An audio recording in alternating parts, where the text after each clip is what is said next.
నమస్తే చిన్నారులారా, Telugu animated videos ఛానల్కు స్వాగతం. ఇక్కడ మనం మంచి మంచి శ్లోకాలు, కథలు మరియు జ్ఞానం సరదాగా నేర్చుకుందాం. ఈరోజు మనం ఒక అద్భుతమైన శ్లోకం నేర్చుకుందామా? ఆ అద్భుతమైన శ్లోకం పేరేంటో తెలుసా మీకు? ఆ అద్భుతమైన శ్లోకం పేరు శుక్లాంబరధరం విష్ణుం కదా. వింటేనే చాలా బాగుంది కదా. ఇప్పుడు మనం స్టార్ట్ చేద్దామా? ముందుగా శ్లోకం చదువుదాం. పిల్లలు అందరూ నమస్కార ముద్రలో కూర్చోండి. ఇప్పుడు మనం చదవడం స్టార్ట్ చేద్దామా? శుక్లాంబరధరం విష్ణుం శశివర్ణం చతుర్భుజం ప్రసన్నవదనం ధ్యాయేత్ సర్వవిఘ్నోపశాంతయే. అందరూ చాలా బాగా చదివారు. మనం ఇప్పుడు ఆ శ్లోకం అర్థం కూడా తెలుసుకుందాం. శుక్లాంబరధరం అంటే తెల్లని వస్త్రాలు ధరించిన వాడు. విష్ణు అంటే అన్ని చోట్ల వ్యాపించి ఉన్నవాడు. శశివర్ణం అంటే చంద్రునిలా ప్రకాశించేవాడు. చతుర్భుజం 4 చేతులు ఉన్నవాడు. ప్రసన్న వదనం అంటే చిరునవ్వుతో ఉన్న ముఖం. ధ్యాయేత్ అంటే మనం ధ్యానం చేయాలి. సర్వ విఘ్నోపశాంతయే అంటే అన్ని అడ్డంకులు తొలగిపోవడానికి మనం గణపయ్యకి ప్రార్థన చేయాలి అని అర్థం.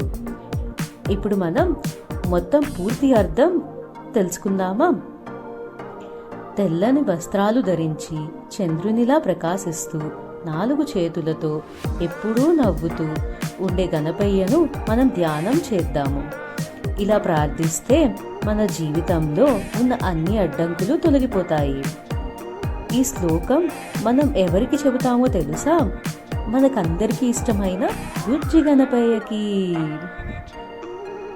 ఈ శ్లోకం ఎప్పుడెప్పుడు చదవాలో తెలుసా? మనము రోజు చదువు మొదలు పెట్టే ముందు, మళ్ళీ ఏదైనా పని ప్రారంభించే ముందు ఈ శ్లోకాన్ని చెప్పుకోవాలి. ఇప్పుడు మీకు దీని అర్థం, ఇది ఎందుకు చదువుతారో కూడా తెలుసు. ఇప్పుడు మనం ఈ శ్లోకాన్ని మళ్ళీ ఇంకొకసారి కలిసి చదువుదామా? శుక్లాంబరధరం విష్ణుం శశివర్ణం చతుర్భుజం ప్రసన్నవదనం ధ్యాయేత్ సర్వవిఘ్నోపశాంతయేత్. ఎంత బాగా చదివారు పిల్లలు మీరందరూ. ఇప్పుడు మనం ఎందుకు చదివాము ఈ శ్లోకాన్ని? గణపయ్యకు. ఎందుకంటే మనం గణపయ్య మనకి మంచి బుద్ధి, జ్ఞానం, విజయాన్ని ఇవ్వాలని. ఈరోజు శ్లోకం మీ అందరికీ నచ్చిందనుకుంటాను. పిల్లలు మరియు అమ్మా నాన్నలు, ఈ వీడియో మీకు నచ్చితే లైక్ చేయండి. మరిన్ని మంచి శ్లోకాలు, కథలు మరియు విద్యా వీడియోల కోసం మా తెలుగు యానిమేటెడ్ వీడియోస్ ఛానల్ను తప్పకుండా సబ్స్క్రైబ్ చేయండి. మరుసటి వీడియోలో మళ్ళీ కలుద్దాము. నమస్తే, ఇక సెలవు.